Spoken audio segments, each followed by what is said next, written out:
नमस्कार, आप देख रहे हैं कशिश न्यूज और आपके साथ मैं हूं दीपक शर्मा। बांकीपुर में बीजेपी पर चुनाव जीत का सबसे ज्यादा दबाव है। मैदान मारने के लिए मुकाबले में जितने भी प्रत्याशी हैं वो बीजेपी को हराने के लिए उतनी मेहनत करते नजर नहीं आने वाले जितनी मेहनत बीजेपी को उस सीट को बचाए रखने के लिए करने हैं।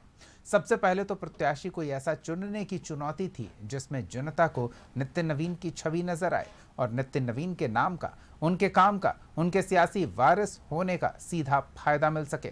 ऐसे में अभिषेक कुमार बंटी पर पार्टी ने भरोसा जताया तो साफ है कि नितिन नवीन के भरोसे के ही व्यक्ति होंगे जिनके लिए नितिन नवीन की पारिवारिक, सियासी, सामाजिक प्रतिष्ठा को बनाए रखना, बचाए रखना कोई बड़ी चुनौती नहीं होगी।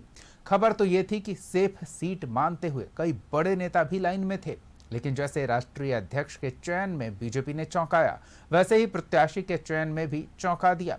हालांकि विरोधी नए चेहरे को मैदान में देख चौंकने के बजाय खुश हुए होंगे, ये सोचकर कि नए व्यक्ति को मैदान में मात देना ज्यादा मुश्किल नहीं होगा। पर प्रशांत किशोर, रेखा गुप्ता और दूसरों की खुशी चुनाव परिणाम के बाद भी टिकी रहती है या नहीं, ये तो देखने वाली बात होगी। फिलहाल हम तो सवाल पूछेंगे कि अभिषेक पर बीजेपी ने जो लगाया है दांव, इससे कितना रोचक होगा बांकीपुर का चुनाव। जवाब लेंगे। हमारे साथ कुछ मेहमान जुड़े हुए हैं, उनसे आपका परिचय करा दें। हमारे साथ बीजेपी की ओर से पक्ष रखने के लिए सुमित शशांक जी हैं, कांग्रेस की ओर से पक्ष रखने के लिए हीरा सिंह बग्गा जी हैं और राजनीतिक विश्लेषक के तौर पर रमाकांत चंदन जी हैं। रमाकांत जी से ही शुरू करते हैं। रमाकांत जी, जिस तरह से मैं आंक पा रहा हूँ, चौंकाने वाला निर्णय बीजेपी ने लिया है, लेकिन नितिन नवीन के भरोसे के व्यक्ति होंगे और नितिन नवीन का भरोसा है कि वो सीट निकाल लेंगे, तो संभव है मुकाबला दूसरों के लिए ज्यादा चुनौतीपूर्ण होगा। देखिए, ये नाम तो चौंकाने वाला ज़रूर है, लेकिन जहाँ भाजपा के रणनीतिकारों की माने तो यह कोई फैसला कोई 1-2 दिन का फैसला नहीं होगा। इस पर बहुत माथापच्ची हुई होगी और उसके बाद ही ये कोई नाम आया होगा। और अभिषेक बंटी का जो नाम आया है, वो काफ़ी करीबी माने जाते हैं नितिन नवीन जी का। इसका मतलब ये होता है कि ज़िम्मेदारी उनकी होती है कि वो इस चुनाव की बैतरनी को कैसे पार करें, क्योंकि यह चुनाव अन्य चुनाव से बिल्कुल अलग होने वाला है। क्योंकि इसके पहले अगर पिछले 3 चुनाव की ही बात करें, तो गजब से निराशा की बात थी। वोट परसेंटेज 40 के आस-पास रहता था, जी। यानी 60% लोग वोट नहीं करते थे। अब प्रशांत किशोर के आने के बाद और नए खिलाड़ी के रूप में अभिषेक बंटी के उतरने के बाद, क्या भाजपा का वोट प्रतिशत, या कह सकते हैं कि ये चुनाव का वोट प्रतिशत बढ़ता है या नहीं, ये इस चुनाव के लिए देखने के लायक होगा। और सबसे बड़ी बात तो ये है कि इस चुनाव में तेज प्रताप का एंट्रेंस कहीं न कहीं राजद को नुकसान पहुंचाने की स्थिति में होगा, क्योंकि दोनों का मन मिजाज जातीय समीकरण एक जैसा है और उम्मीदवार भी एक है। तो ये एक कह सकते हैं एक प्लस पॉइंट बीजेपी के उम्मीदवार को होगा। लेकिन अगर प्रशांत किशोर की उपस्थिति अगर जातीय जकड़न से निकल करके और यहाँ की जनता उन्हें उसके ऊपर उठती है, तो ये एक बहुत बड़ी चुनौती होगी आने वाले चुनाव में। क्योंकि प्रशांत किशोर किसी जातीय समीकरण की वकालत नहीं करते हैं और जातीय समीकरण के विरुद्ध उन्होंने बांकीपुर चुनाव लड़ने का मन बनाया है। क्योंकि अगर जाति की बात करें की संख्या बहुत ही कम, लगभग 7% के स्तर पर है, तो निश्चित रूप से वो एक जाति विहीन समाज की परिकल्पना का एक प्रयोग करने जा रहे हैं बांकीपुर में। अब देखना यह है कि जनता किसके साथ खड़ी होती है। जी। दिलचस्प होगा ये देखना कि जनता किसके साथ खड़ी है। सुमित जी, क्या लगता है मुकाबला आसान होगा? देखिए दीपक जी, नहीं मुका आ रहे रमाकांत हैं जी ने रमाकांत जी। बिल्कुल सही कहा कि विचारधारा की बात की। निश्चित तौर पर अगर सच बोल रहे जनता हैं, विचारधारा तो के उनका साथ कहना था खड़ी कि मैं होती बीजेपी के है। भारतीय उम्मीदवारों जनता के पार्टी की अपनी विचारधारा है और विपक्ष की अपनी विचारधारा है। तो दोनों ही विचारधाराओं में जिस विचारधारा को जनता ने पसंद किया है विगत कई वर्षों में, तो कहीं ना कहीं उसी विचारधारा को पटना की जनता और बांकीपुर की जनता ने स्थापित किया है। पहले भी, आगे भी वही करेगी। अगर प्रशांत किशोर के बारे में बात होती है, तो कहीं ना कहीं एक व्यक्ति जो दूसरे राज्य में जाकर के विभिन्न आइडियोलॉजी वाले लोगों के साथ खड़ा रहता है और कहता है कि जो मुझे ज्यादा पैसा देगा उसके लिए मैं प्रचार करूंगा, फोटो बनाना, रील लगाना, यही काम प्रशांत किशोर ने सभी पार्टियों के लिए घूम घूम के किया और सबके लिए नहीं किया, जिसने सबसे ज्यादा पैसा दिया उसके लिए किया। हो सकता है कि तमिलनाडु में एक अच्छी विचारधारा का व्यक्ति कोई हो, अच्छी विचारधारा की कोई पार्टी हो और एक निगेटिव विचारधारा की कोई पार्टी हो जिसने लूट के बहुत सारा पैसा रखा हो, तो जिसने लूट के ज्यादा पैसा रखा, जो प्रशांत किशोर को ज्यादा पैसा देगा, वो उसके समर्थन में दूसरे की छवि को खराब करने का काम करते हैं। ये उनका काम है, ये प्रशांत किशोर कहते हैं। बिहार में आकर के वही व्यक्ति कहता है कि नहीं, आइडियोलॉजी की बात करता है, वही व्यक्ति विचारधारा की बात करता है, वही व्यक्ति सिद्धांत की बात करता है। आइडियोलॉजी, सिद्धांत और विचारधारा, ये तीनों ही एक दूसरे के पर्यायवाची शब्द हैं, और तीनों ही शब्द उस व्यक्ति के साथ कभी अटैच नहीं हो सकते जिसने अलग अलग आइडियोलॉजी के लोगों के लिए काम किया, अलग अलग विचारधारा के लिए काम किया। आजीविका की व्यवस्था को उसके आइडियोलॉजी से नहीं जोड़ सकते ना। एक कसाई भी वेज खाने वाला हो सकता है। दीपक जी, जिस विचारधारा से और जिस विचारधारा को समर्थन करने से हजारों लाखों करोड़ों लोगों के हित प्रभावित हों, जिस विचारधारा को कहीं ना कहीं इंप्लीमेंट करवाने से, जिससे आजीविका की आप बात कर रहे हैं कि पैसा दिया मुझे तो मुझे किसी को गाली देने के लिए तो मैं गाली दे रहा हूं, या फिर किसी के लिए फोटो लगा रहा हूं, किसी के लिए बैनर लगा रहा हूं। लेकिन अगर उससे हजारों लाखों जीवन कहीं ना कहीं बाधित होता है, हजारों लाखों लोगों के जीवन स्तर पे असर पड़ता है, तो वैसी विचारधारा को बिहार के लोग एक्सेप्ट करेंगे क्या? बिहार के लोग जब तमिलनाडु जाते हैं तो उनको वहां पिटवाने का काम उदयनिधि स्टालिन करता है, और उदयनिधि स्टालिन का प्रचार प्रशांत किशोर ने किया। पश्चिम बंगाल में बिहार के लोगों को मारने पीटने का काम कि भोजपुरी बोलता है, इसको मारो, इसको भगाओ, ये काम किसने किया? ममता बनर्जी ने किया।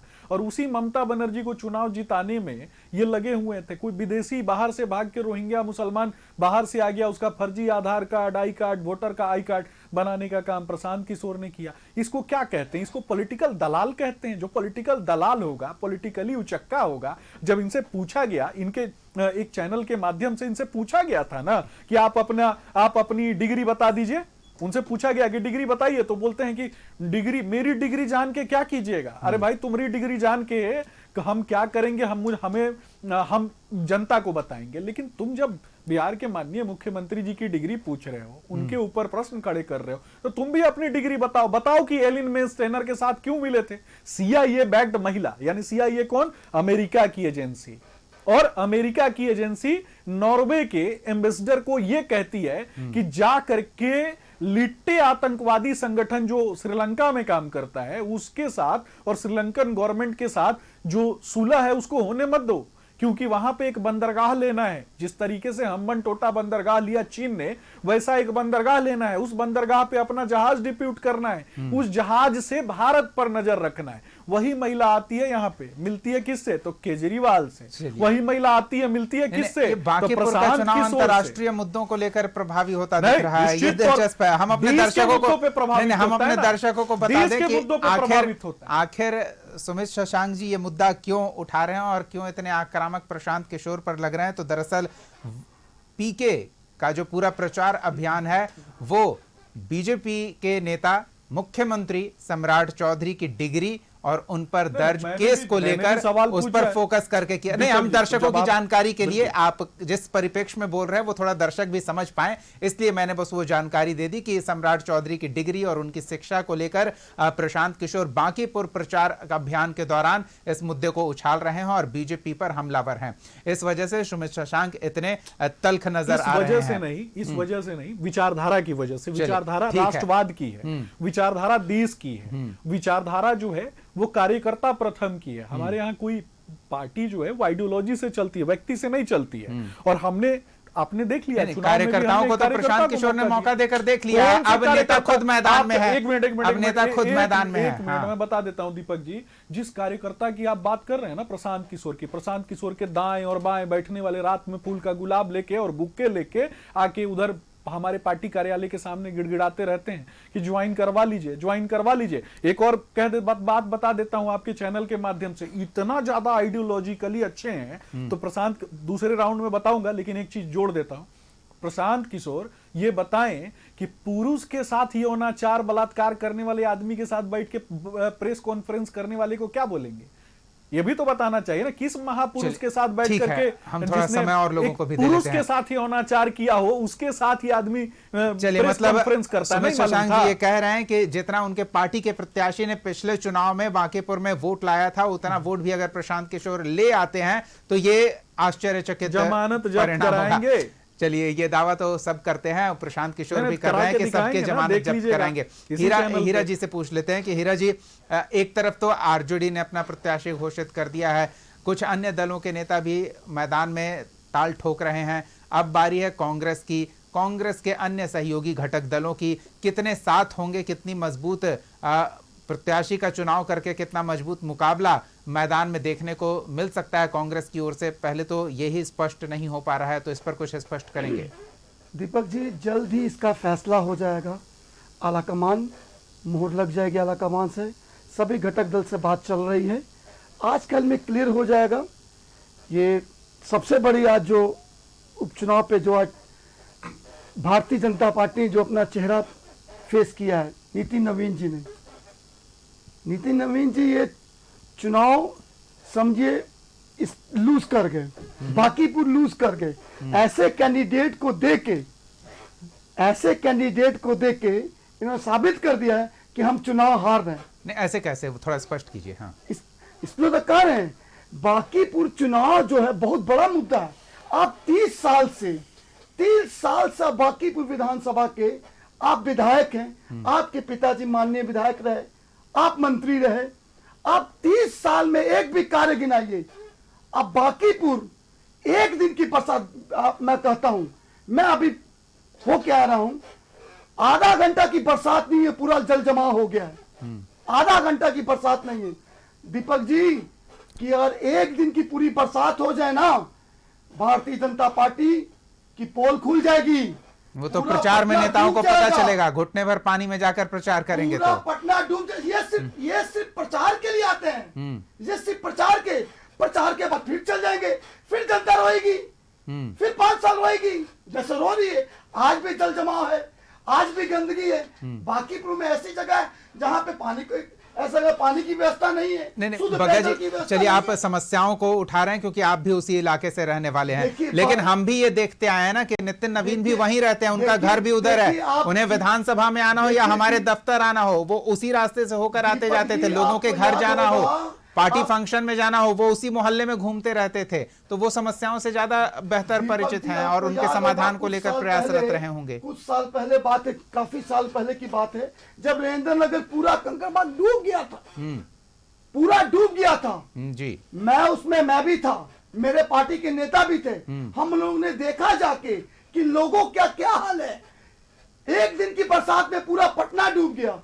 ये बाकीपुर 30 नहीं, साल से आप विधायक आपको हैं। वो तस्वीर याद है, क्योंकि फिर दूसरी बार वैसी तस्वीर देखने को नहीं मिली, नहीं तो कहते कि हर साल का एक ही अरे आज भी रोना डूब है। जाता, आज एक दिन के भाई बरसात हो कहाँ रही है दीपक जी, बरसात हो कहाँ रही पटना में। चलिए, बरसात बीजेपी वालों ने होनी थी। बरसात रुकवा दी। नहीं, बरसात में कोई नहीं। हाँ। ये इंद्र भगवान है, बरसात भेजेंगे तब ना। भगवान के साथ सेटिंग कर ली है, ईवीएम सेट करने वालों ने भगवान के साथ सेटिंग कर इंद्र ली है। भगवान कम से कम बरसात तो दे। चलिए। ये पता तो दे, पटना देखिए, पटना में बहुत समस्या है। बाकीपुर नहीं, उसमें विधानसभा कोई दो राय नहीं है, समस्याओं की कोई बाकीपुर में कमी नहीं बहुत है। हाँ, समस्या है, आप जान ली, बाकी में इतनी समस्या है, लोगों का यहाँ पे निकलना दुश्वार हो जाता है, लोग यहाँ से चल नहीं पाता जी। है, जल जमाव रहता है, गंदगी रहती है, महामारी फैलने का डर रहता है, तो इसी में लोग परेशान हैं। चलिए, हम थोड़ा रमाकांत जी से समझ लेते हैं। रमाकांत जी, जो बग्गा जी कह रहे हैं और जो सुमित जी कह रहे हैं कि विरोधी किस मानसिकता के साथ मैदान में है, वो जनता के बीच छुपी हुई बात नहीं है, और किस तरह से वो हमलावर हैं बीजेपी नेताओं पर, उसका कोई खास असर नहीं पड़ेगा। दूसरी ओर हीरा जी जो कह रहे हैं, इस समय चुनाव कराया जाना लोगों को किस समस्या से सामना करना पड़ता है, किस समस्या से वो सालों जूझते हैं, वो अब पार्टी प्रत्याशियों को बताने की जरूरत नहीं पड़ेगी। चुनाव प्रचार के दौरान उन्हें भी उन्हीं हालातों से दो चार होना पड़ेगा कि जनता जिससे सालों परेशान रहती है। तो यहां क्या ये फैक्टर, जो प्रॉब्लम्स हैं, वो प्रभावी होंगे? बीजेपी के लिए एक बड़ी अलग चुनौती हो जाएगी मौसम की मार।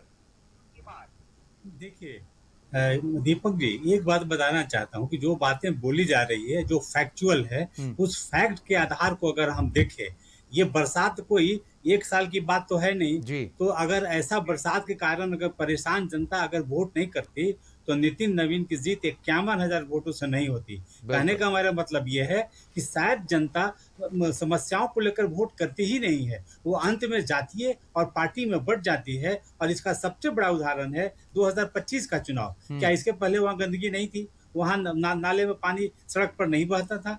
क्या लोग वहां पांव भर कहते हैं पानी में डूब के वहां से नहीं निकलते थे? वो बाढ़ वाले इसलिए मुझे हालात लगता के है बाद नितिन नवीन ने खुद ये ध्यान दिया था कि अलग अलग इलाकों में संप हाउस लगे। सरकार ने फोकस किया था कि राजधानी के इलाकों में संप हाउस लगे ताकि 1 घंटे के अंदर किसी भी स्थिति के जल जमाव को दूर कर लिया जाए।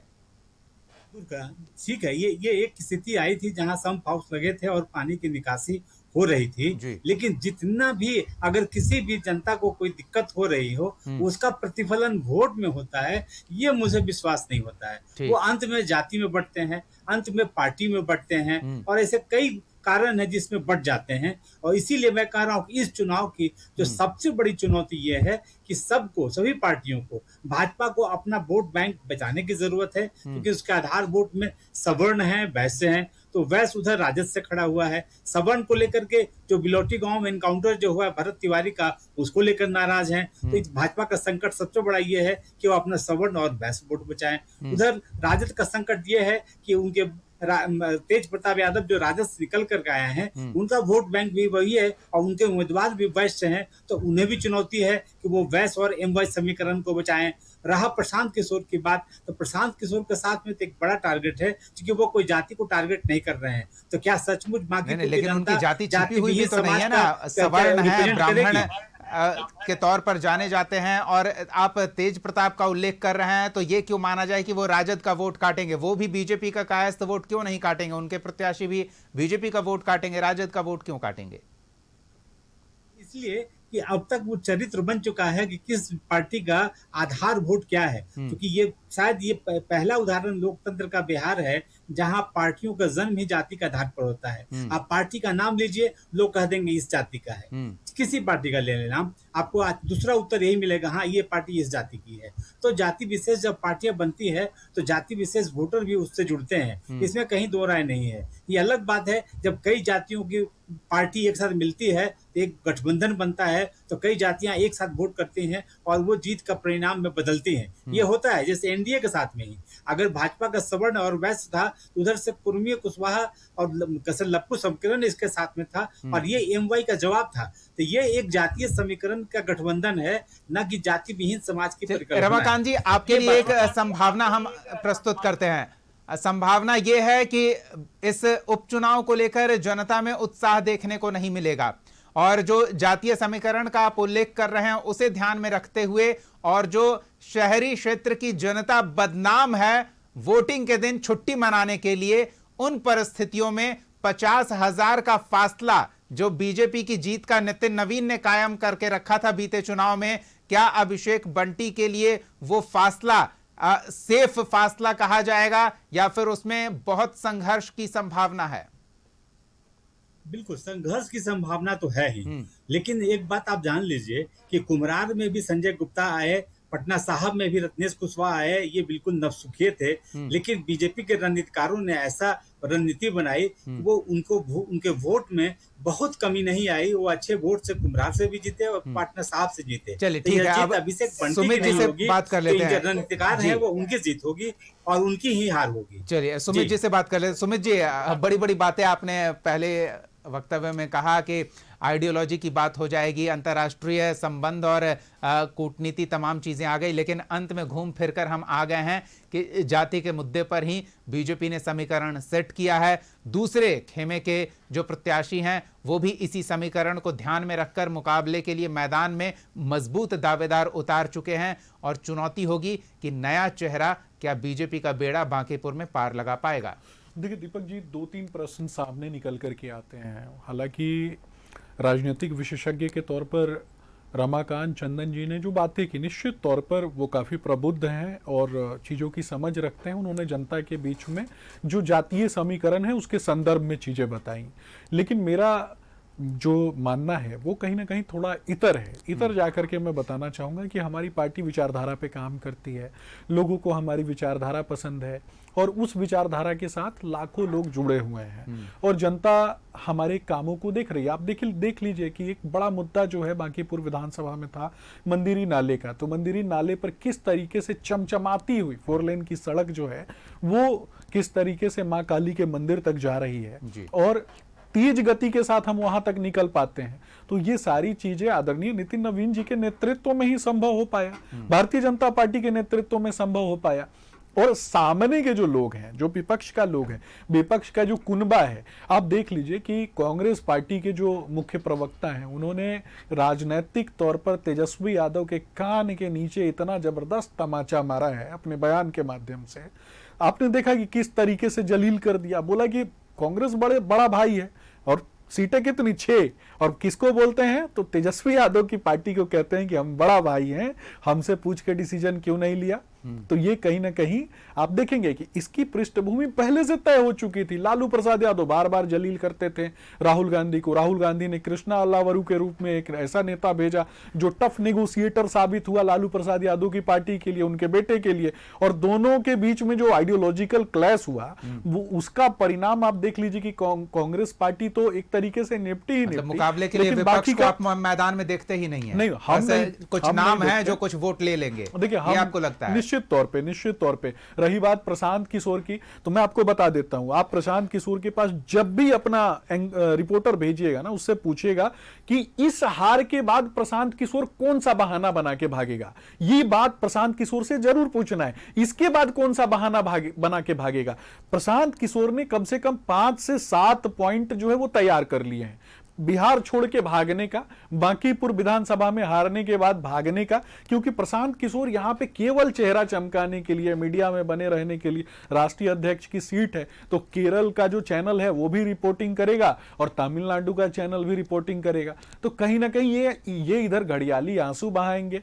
कल हो के जब चुनाव हारेंगे ये तो बोलेंगे कि ईवीएम सेट हो गया। सुमित जी 400 की बात हो रही थी, अब कहां आप मुंह छिपाएंगे? 400 सीटें लोकसभा चुनाव में जीत रहे थे, इसके तो हार जीत तो ठीक है अपनी जगह है, लेकिन आप इसके लिए क्योंकि आप मैदान में उतरने का मादा ही नहीं रखते हैं, हार के डर से आप मुकाबले के लिए ही नहीं आए, ये तो सही बात मैं तो ये भी कह रहा हूं ना कि प्रशांत किशोर जब मुंह छुपाने की बात हो गई तो बयानवीरों को भी मुंह छुपाना चाहिए। प्रशांत किशोर थोड़े दिन पहले एक बड़े चैनल को, आप अपनी दावेदारी देख लीजिए, नितिन नवीन हाई प्रोफाइल मंत्री होकर चुनाव में लड़ते थे तो उनका अपना कद होता था, अब एक नए व्यक्ति को आप मैदान में उतार रहे हैं। हमें क्या चिंता है, तो उनके तुलना में प्रशांत किशोर हो, रेखा गुप्ता हो या फिर और भी अन्य कैंडिडेट बराबर हमने काम किया है, हम जनता के बीच काम लेके जा रहे हैं तो निश्चित तौर पे जीत हमारी होगी, हम ये बात कहते हैं। और वो जो समस्याएं हीरा जी गिना रहे थे, नहीं, निश्चित तौर पे समस्याएं होती है और उसका निदान भी हमने किया है। हमने कौन सा समस्या का निदान नहीं किया है जरा बता दीजिए। हमने बताया ना कि इतना बड़ा चमचमाता हुआ सड़क घर से बाहर निकलना मुश्किल हो जाता है, बारिश होगी। नहीं कहा जाता है कि एक कहावत है बिहार में, बाबा मरिहन तो बैल बिकाई, इन लोगों के लिए वही है। तो इन लोगों का बाबा जब मरेगा तब उनके लिए बैल बिकाएगा। तो कहीं ना कहीं कुछ कह रहे हैं, बारिश के चक्कर में पड़ेंगे, बारिश आएगा तब जाके। वो तो आपने सेटिंग कर रखी है ना, पहले ईवीएम सेट करने के आरोपी थे, और इंद्रदेव से बांकीपुर चुनाव के लिए सेटिंग करने के आप आरोपी रहेंगे। नहीं आरोप तो रहेगा। हीरा जी की बात सुन लेते हैं। हाँ हीरा जी। दीपक जी, सुमित जी कह रहे हैं कि बारिश होगी, क्या द्वारी पे बारात लग गई तब हम तैयारी करेंगे? नहीं बिल्कुल द्वारी पे बारात लगेगी जी तब हम तैयारी करेंगे। वो तो कह रहे हैं ना कि जहां बड़ा नाला बहता था उसे 4 लेन सड़क बना दिया है, चकाचक पटना हो रहा है। कितने संप हाउस खराब हैं, और बीजेपी भारतीय जनता पार्टी जात की राजनीति कब तक करेगी? जात से उठ के कब तक जाएगी? आपके नेता ने हर कैंडिडेट का कोई ना कोई जात तो होगा ना, वो तो आप देखते हैं, लेकिन ये कह रहे हैं कि हम जात नहीं देखते, हम तो काम देखते हैं। आपके प्रवक्ता ने जो तमाचा लगाया है वो बताइए ना। कांग्रेस गंगा जमुना तहजीब की कहा आपकी अपनी जमात आपके साथ नहीं है, आपकी जमात के लोग अलग खड़े होकर प्रत्याशी घोषित कर रहे हैं। उनकी सुन लीजिए। नहीं पहले एक लाइन लीजिए। मैं इनके पक्ष की बात कर रहा हूँ। इनकी जो जमात वाली, जो गंगा जमुना तहजीब वाली जो बात है ना, इनका पूरा जमात को रिप्रेजेंट करने वाले प्रवक्ता ने तेजस्वी के कान के नीचे जो राजनीतिक तमाचा मारा है ना, तो वो अलग जमात हो गई। बहुत फायदा देख ले रहे हैं। हीरा जी से आप सुनिए, आपके हारने का डर है, मुद्दा वो बता रहे हैं। देखिए, लखनऊ में रोड शो कर रहे थे राष्ट्रीय अध्यक्ष, मैं उनको राष्ट्रीय अध्यक्ष ने स्टैचू राष्ट्रीय अध्यक्ष कहूंगा। स्टैचू, अभी लखनऊ पहुंच स्टैचू, गए। चलिए लखनऊ स्टैचू राष्ट्रीय फिर अध्यक्ष ये कहूंगा। पुरानी बातें आ जाएंगे, 10 साल पहले की बातें एक ही महीने लगेंगे।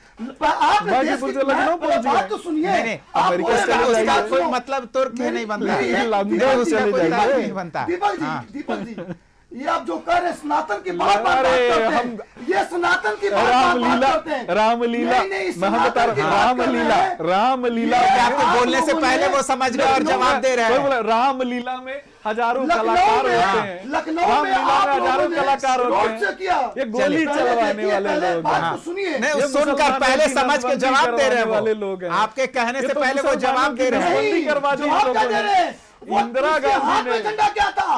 बिल्कुल किसका झंडा था? सनातन का सनातन झंडा का नहीं था, है। ये वीडियो क्लिप सनातन देखिए। का झंडा है। भारतीय भाजपा का जनता झंडा है, था। सनातन का भारतीय झंडा है जनता पार्टी भाई। का झंडा था। भाजपा हनुमान जी का के भेष में भाजपा आप का भारतीय झंडा जनता पार्टी सनातन का झंडा है। डोला रहे हैं। बिल्कुल आप सनातन हनुमान धर्म जी के हाथ देश में को भारतीय जाकर जनता कर पार्टी का भारतीय झंडा ये जनता दिखाता पार्टी है है। ये ठीक है। सनातन का झंडा देश के है। सनातन धर्म को ये केजरीवाल की अच्छी भाषा- अच्छी बात है। ये अगर ठेस केजरीवाल पहुंची है की तो भाषा ठेस बोलते बीजेपी को हैं। लगेगी, वो चोट का लगेगी एहसास जरूर। होगा, केजरीवाल की वो बांकीपुर में देखने को मिल जाएगा। पार्टी के नेता इसका जवाब चलिए जो अच्छा है, हमारे- राहुल गांधी से ज्यादा संविधान में मजबूत दिया चलिए, गया नेता जवाब 30 तारीख केजरीवाल है, 30 तारीख को आप मान जनता लीजिए। देगी, लेकिन तब उसमें तक जाएगा। हम सवाल पूछते रहेंगे। और फिलहाल के लिए इतना ही। बहुत बहुत धन्यवाद सुमेश शशांक जी, हीरा सिंह बग्गा जी और रमाकांत चंदन जी अपना समय देने के लिए, इस चर्चा में शामिल होने के लिए। देखना दिलचस्प होगा कि 30 तारीख को जनता क्या फैसला सुनाती है। अलग अलग मुद्दों को लेकर मैदान में अलग अलग सियासी दल के दिग्गज उतर चुके हैं अपना दमखम दिखाने के लिए।